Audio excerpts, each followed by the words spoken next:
All right, it is Monday, July 6th, 2026.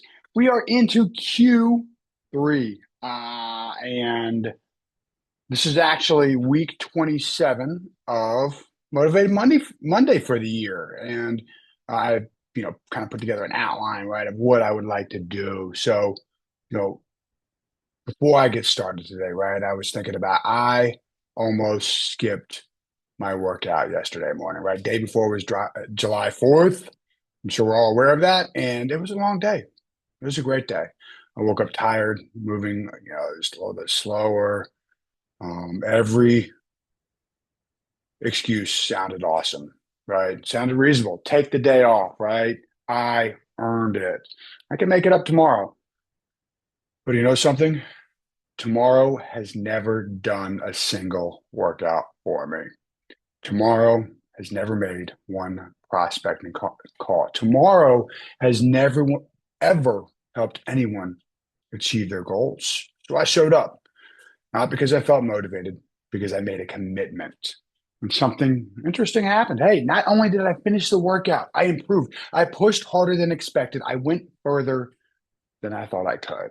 And when I finished, I felt energized instead of exhausted. So, isn't it funny how the one thing we wanted to avoid becomes the very thing we needed, right? And that's exactly what happens in business. The busier you become, the easier it is to convince yourself that prospecting can wait, that follow up can happen later, that your future self will take care of it. But success creates distractions. The people who keep growing aren't the ones who never get busy, all right? They're the ones who refuse to let being busy steal the habits that created their success in the first place.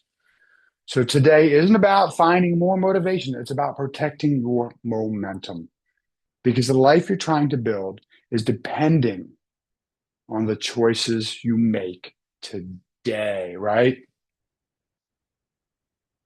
So momentum doesn't disappear all at once, right? It fades quietly, usually not happening. It's usually not because something bad happened, but because something good demanded your attention. We get busy serving clients, solving problems, closing deals, and before we know it, the very habits that built our business have quietly disappeared. So, right, let's start there because it's the summertime. We are in the middle of the busy season when it comes to the real estate business. So, what habits disappear when you get busy, right? Because that happens for a lot of people. They can just stop doing the work. And it's easy to say, I can prospect tomorrow, or I don't need to prospect because I've got all these deals in the pipeline. And all of a sudden, you close all those deals, or those deals go away, and you don't have anything left in your pipeline, right? And I've been there. I've always been pretty good about prospecting. Good morning, Miss Fati. Hello, Morning. hello. Good morning. All right. So what I was just talking about just now is habits that can disappear when we get busy because ultimately, like right now, it's in the, kind of peak season technically for the real estate world. A lot more people shopping. And a lot of people tend to stop prospecting when they get busy. They let that go to the side because it's one of those I can do it tomorrow situations where you can find yourself, oh, I can, I've got all these deals in the pipeline and I don't need to worry about prospecting. All of a sudden you get those deals either to the finish line or they, change of plans. They don't end up, moving forward with their goals, whatever it may be. And all of a sudden you wake up and you realize, oh my gosh, I don't have any deals right now. So do you have habits that disappear when you get busy?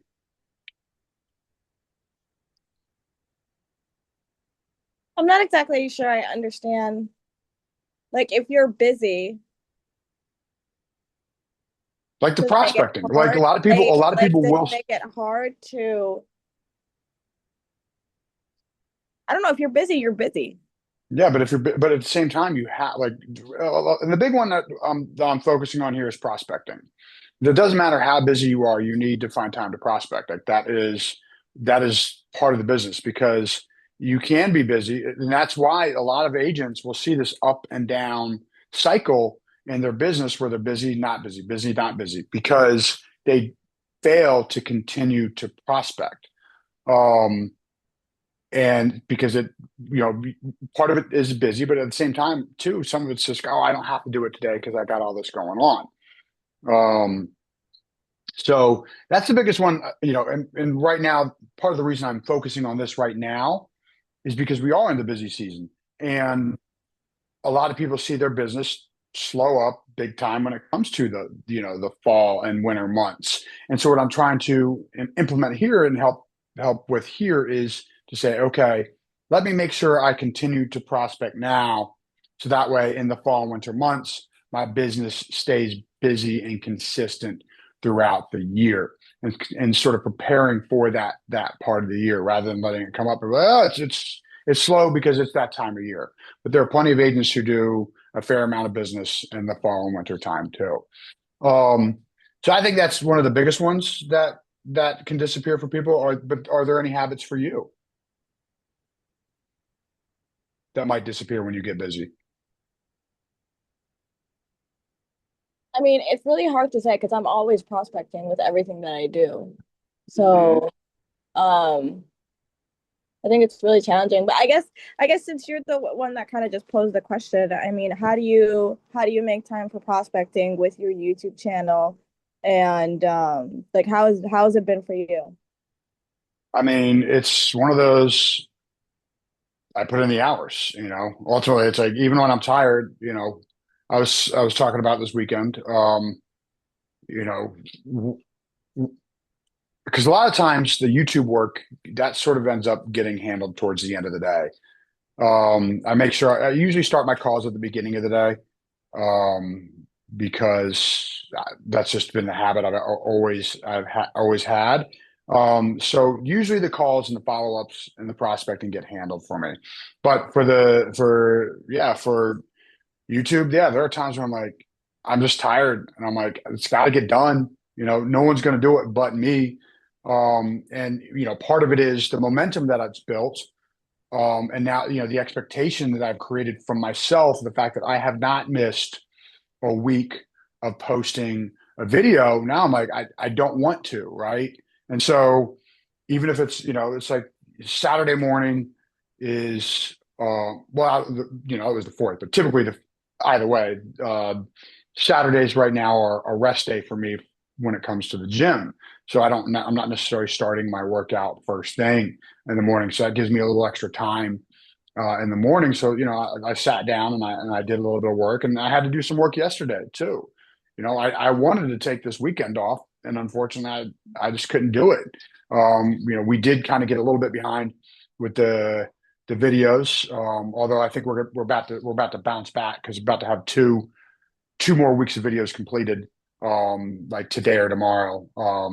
It was the way the production schedule was. But that being said, there's just times like it does come down to putting in extra hours when I'm tired, right?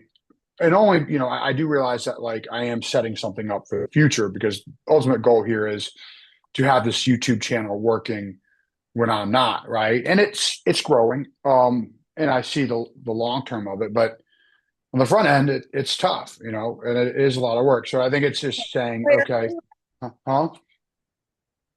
So right now, I mean, have you seen any other like uptakes with now that your subscribers have increased, any other leads come from it um I've had leads besides the come one? in.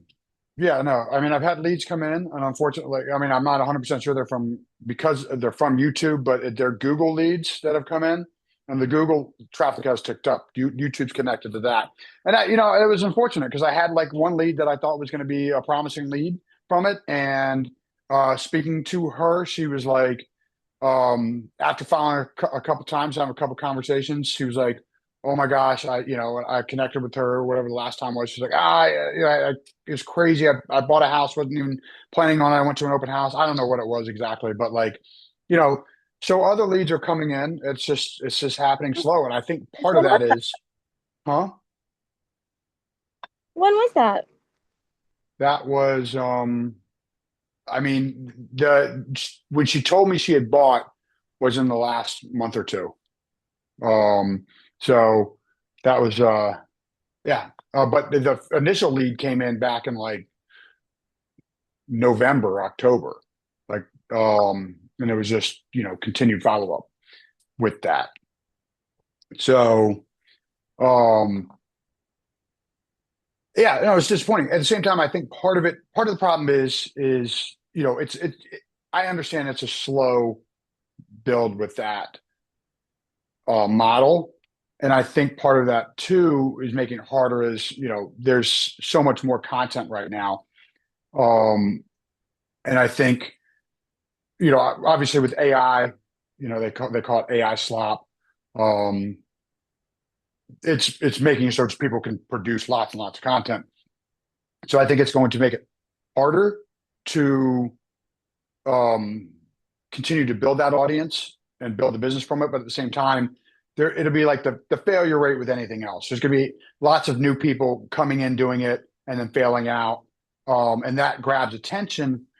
But the people that are consistent and doing it over time, eventually you will build and get to where you want to be. It's just as long as you're continuing to improve.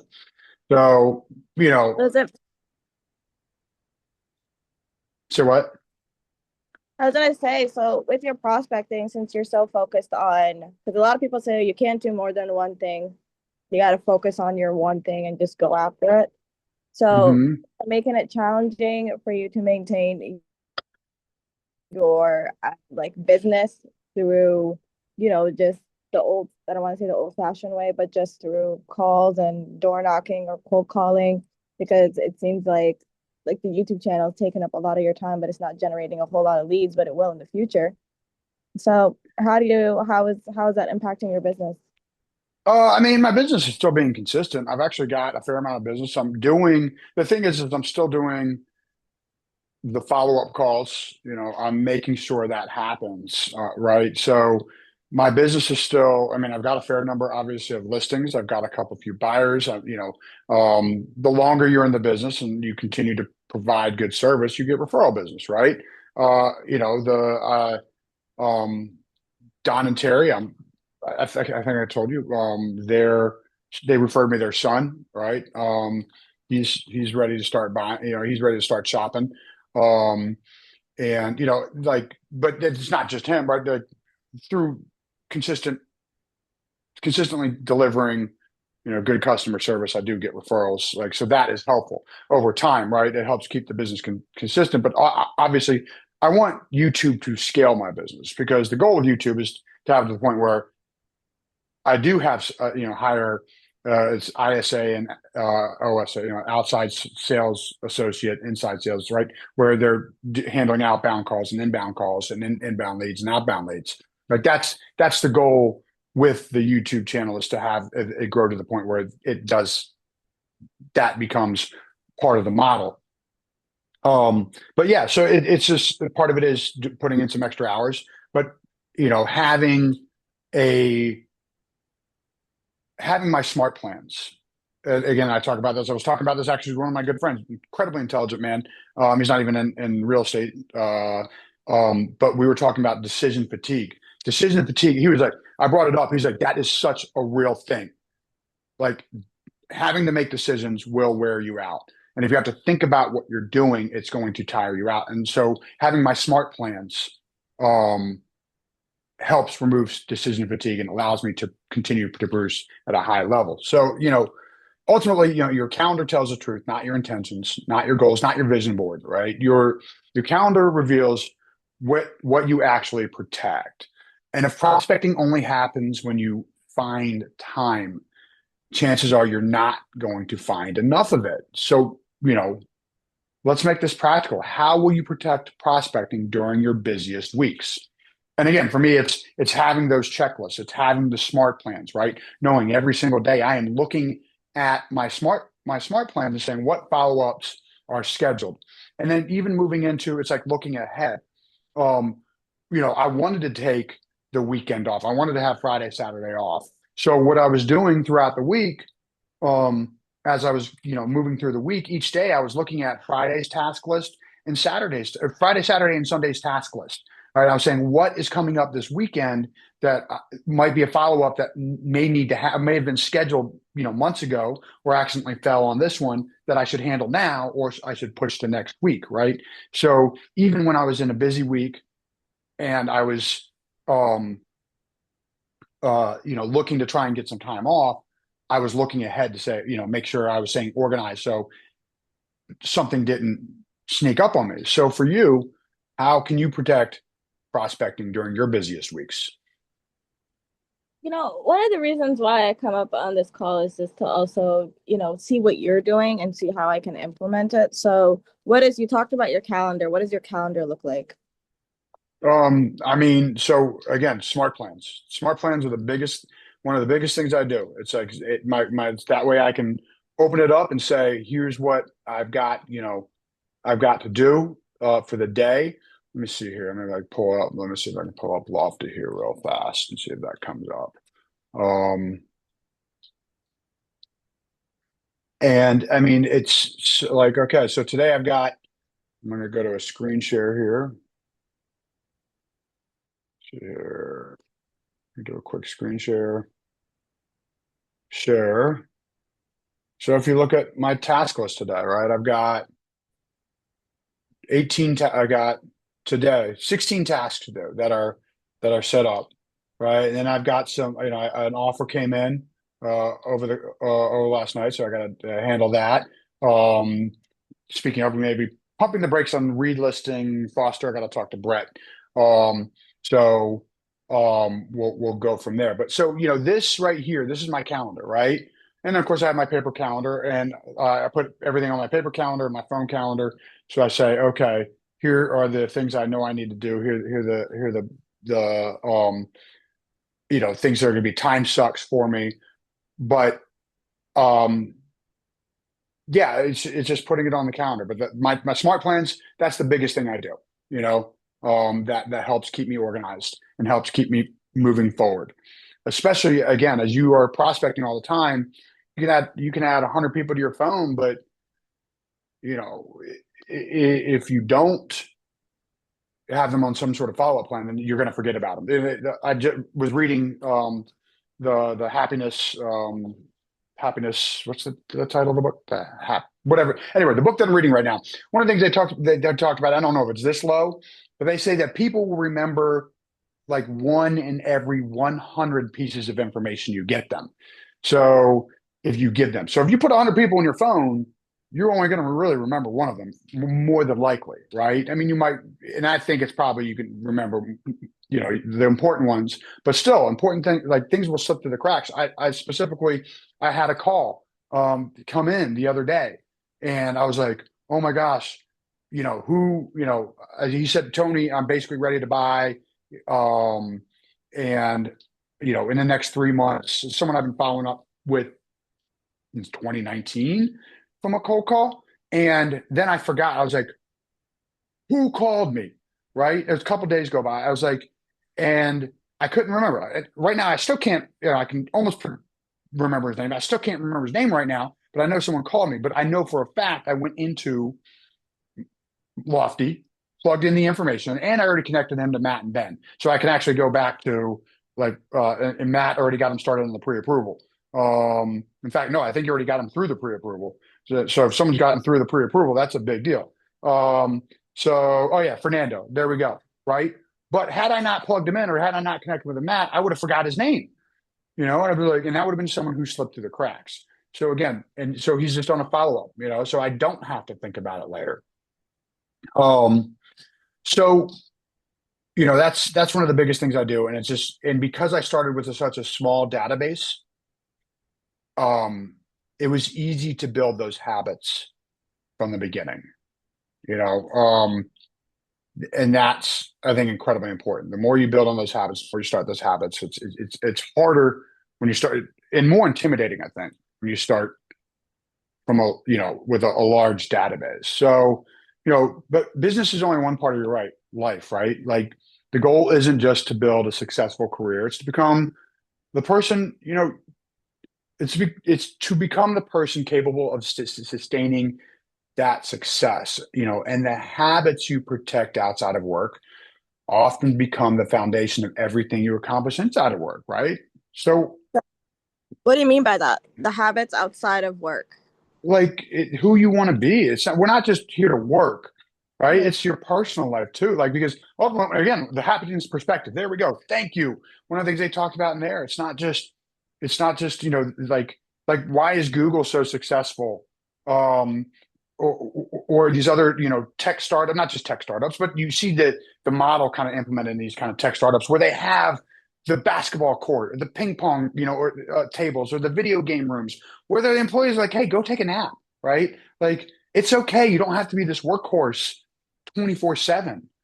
So what habits when it comes to your personal life do you refuse to sacrifice so you can continue to, stay energized and stay motivated when it comes to, the business that you want to build and the life that you want to build? Because ultimately, again, like I said, we're not just machines. And for me, I would say one of the big things I have to protect is my fitness, my workout. I can't, that's what helps keep me happy. It helps keep me motivated, energized, and moving at the level that I do move for being 48 years old. So is there a personal habit you refuse to sacrifice and you will protect?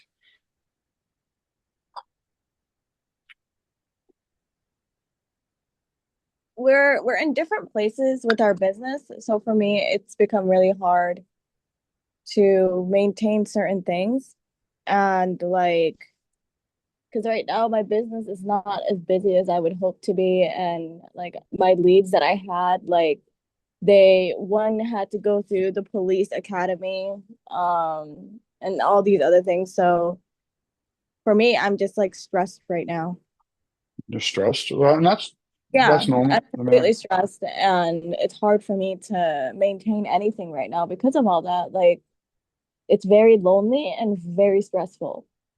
mhm. um, I mean, I definitely understand that. Yeah, ultimately, I mean, when I was building my business, working the 80, 90 hour work weeks, fitness fell to the side. I definitely wasn't able to work out often, if at all. And that was hard and that was stressful for me. Um, so I understand, and ultimately, yes, there are some things you have to say again, like we talked about. There's everything you say yes means you're saying no to something else. You can only build so many things at once. Well, I mean, quickly, you can build a lot of things at the same time. Um, you know, and if you, depending on how fast you want to build it, what's the big, if there's, I would say focus on building one big thing and the other ones are sort of building slower, like, uh, for instance, in fact, Gary Keller talks about this. If you work on something for 15 minutes a day, um, in a year, you're going to be so far ahead of so many people just by that 15 minutes a day. Right. Um, and so, we'll see. Hopefully I would really like to continue this. But because I attempted stand-up comedy, and one of the books says, hey, write 15 minutes a day. And I was doing that, back when I did the stand-up comedy. So part of the thing when I sat down with Delia last night, was, hey, we've been reading every night 15 minutes, right? And we're done talking about it. And I was like, now let's do something creative together and talk about it. And so she was working on her purse. And I said, okay, I'm going to start using my 15 minutes to write. And let's see if I can continue this habit. And that's something small that I'll be building over time, right? I won't build fast, but it's something small and I can work on and do over time. So, what I would say is focus on the big items, right? and let the smaller items fall into place. And you're going to be stressed when you're starting something new and you're building. And it is hard. It's a ton of work. And that's part of the reason why so many people fail at what they do, um, and quit, especially in this industry, because it is it's very difficult. And there are plenty of times where I felt I'm not doing the right thing.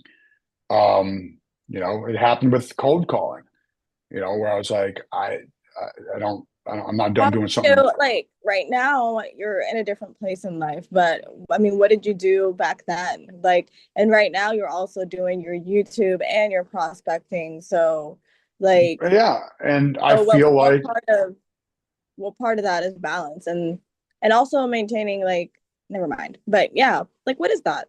Like how do you do that? How did you get through that? Like, I because mean, I'm part of it was, gonna be honest, I'm very much struggling right now.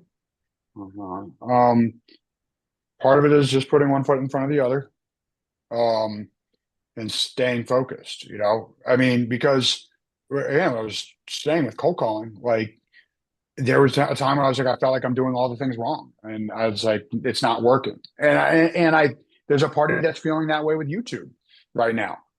And at the same time, um, I do see growth with it.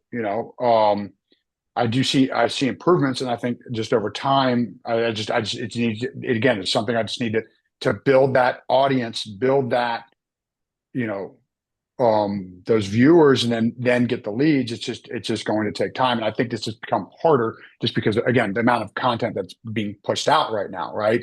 Whereas people who started years ago, there was less content, less people attempting to do it. So it is part of it is just staying focused and knowing that it will work because it's been done before. As long as I am putting out something that is, there's always you always want to reassess, reevaluate, but as long as I am putting out something quality and something that people want to watch, then it's eventually going to work. So I think part of it is just staying focused and telling um, and not letting the voice that says you can't do it win, right? And again, that's an easier said than done. Um, Focusing on the positive, I think the happiness perspective, that's one of the big things that they talk about is continuing to focus. If you want to find the negative, you're going to find the negative. If you want to find the positive, you're going to find the positive. And they did this exercise where um, they told people, okay, count. There's two basketball teams. They're not really teams. One's wearing black shirts, one wearing a white shirt. Um, and they tell people to like count the number of times the team in the white shirt passes the basketball. Right, the black team and the white team both have a basketball, and they're both basically just passing the basketball back and forth around each other. Uh, and then they say, um, all right, after that, it's about 30 seconds, right? Halfway through the video, or about maybe 20, 30 seconds in the video, maybe it's a minute long video, whatever, it doesn't matter how long it is. But halfway into the video, they have someone in a gorilla suit come through the video, just walk through the video and hang out, and it's on the screen for a full 5 or 6 seconds. And then after the video finishes, they're like, all right, how many people, how many passes you count? Great. How many people saw the gorilla? 50% of the people missed the gorilla. Person in a gorilla suit didn't see it at all. They're like, there wasn't a gorilla. They go back and they're like, where the heck did that come from? And the whole point of that experiment is to show that when people get so focused on something, they miss some of the other blatantly obvious things. So when you're stressed and when you're in a hard place, it's easy to focus. If you're focusing on the negative, it's easy to lose track of the positive and what is working. So you have to make it a intentional effort to say, you know, what is working. And one of the big things I tell people is like, again, when I was going through the divorce and I was tired and exhausted, and I was washing dishes one morning, and I was upset about the deal that I got. And again, I was depressed and I was exhausted. And And I stopped and I said, wait a second. I am proud of how I have stepped up and I'm providing for my daughter. And I'm doing all these things to make a change in my life, to make a better life for me. And all of a sudden, I went from being tired and depressed to being energized, excited, and happy and proud of what I was doing. So I reframed my perspective, and it was literally a light switch that changed my energy. So you've got to find a way to do that for you, even when you're tired, so you stay focused. I'm just feeling defeated right now because, like I said, I'm a highly individual, like a highly positive individual. And it's just things in my personal life and then with the business, it's all just, I'm feeling very defeated. I understand. So Well, it's all just happening at once. yeah, it can be hard. So, we're running the end of the half hour. So we'll close out with this and we'll talk more. So I want to leave you with one thought. Most people don't lose because they stop believing in their dreams. They lose because they slowly stop protecting the daily actions that make those dreams possible. It isn't one big decision. It's one skipped workout, one skipped prospecting session, one missed follow up, one day that turns into 1 week, then 1 month. The future you're hoping for isn't built during your free time. It's built during the moments when you're tired, when you're busy, when no one would blame you for taking the day off. These are the moments that shape your future. This morning, I almost skipped my workout. Instead, I became a little stronger, not because I felt like it, because I chose to honor the commitment I made to myself. And that's what I want for you this week. Protect the habits that protect your future. Protect the calls, the conversations. Protect your health. Protect your family. Protect the person you are becoming. Because one day you'll look back and realize your biggest accomplishments weren't created by extraordinary moments. They were built by ordinary days when you simply decided to keep showing up. Let's make this week one of those weeks. Let's make today one of those days. Go have an incredible week. So, I'm Tony Toich with Motivated Monday. Good morning and good luck. Stop recording. Stop recording. Stop recording. Stop recording. Stop.